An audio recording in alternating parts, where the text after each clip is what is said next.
Hello বন্ধুরা, আমি কিছু ধর্ম নিয়ে কয়েকটা কথা বলছি।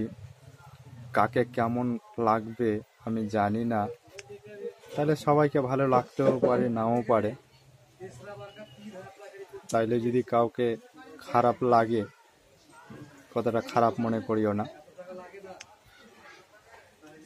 ধর্মবাদী চেনার